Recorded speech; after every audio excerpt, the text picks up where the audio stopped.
La parabole de l'évangile que nous venons d'écouter commence par « Voici que le semeur est sorti pour semer ».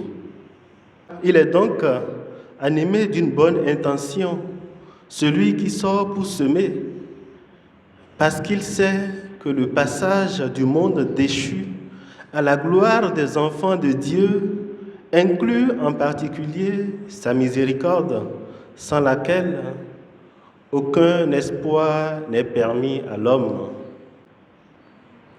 Frères et sœurs, c'est la miséricorde qui lance Dieu sur nos routes comme le bon berger à la recherche de la brebis égarée pour nous tourner vers la gloire dont nous sommes héritiers dans le Christ, qui est la parole que Dieu sème, parole dans laquelle nous avons été choisis avant la fondation du monde, comme l'écrit saint Paul aux Éphésiens.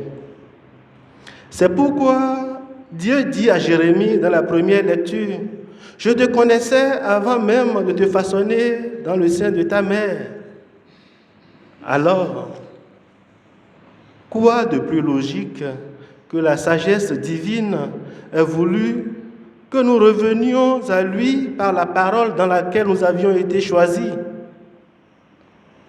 Nous étions comme un tison, dit le prophète Amos, mais un tison sauvé de l'incendie par la miséricorde de celui qui sort pour semer en l'homme la parole qui le fait redevenir ce qu'il était au commencement.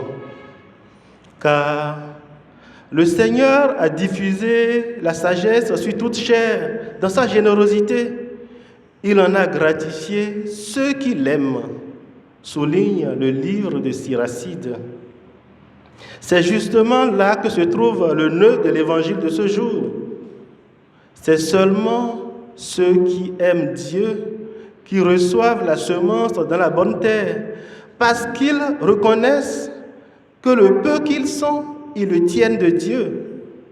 Ils tiennent tout de Dieu, y compris cette intelligence et cette liberté dont nous sommes à juste titre fiers, bien qu'elle nous encombre un peu et nous rende bien souvent rebelles. Dieu n'a pas jeté la semence au bord du chemin, ni dans les ronces, ni sur des sols pierreux, ou encore dans des sols peu profonds. Mais le texte nous dit, comme il semait, des grains sont tombés au bord du chemin, etc. Alors, c'est au moment où il semait que certains grains ont fait peser dans la balance leur liberté de mettre leur espoir dans les éléments créés, les ronces, les pierres, les sols peu profonds, etc., au détriment de l'auteur de la vie, ce qui les condamna à disparaître.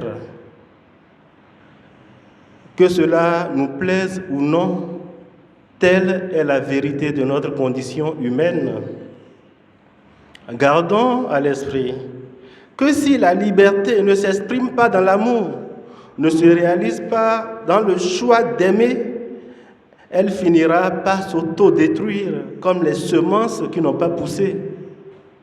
C'est tout le paradoxe de l'Évangile. Celui qui veut sauver sa vie la perdra. Celui qui accepte de perdre sa vie, c'est-à-dire accepte de se donner par amour à Dieu en se disposant à être une terre accueillante de sa parole, la sauvera. L'Évangile, frères et sœurs, est une parole pour tous.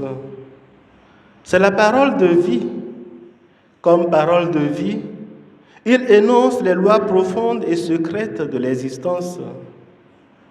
Ces lois trouvent leur fondement dans la personne de Jésus-Christ, sagesse cachée depuis les fondations du monde et lumière qui éclaire tout homme venant dans ce monde. C'est à la lumière de cette parole que nous décidons ce que nous pouvons donner à Dieu. Mais ne perdons jamais de vue que pour l'éternité bienheureuse, il ne restera de nous que ce que nous avons donné.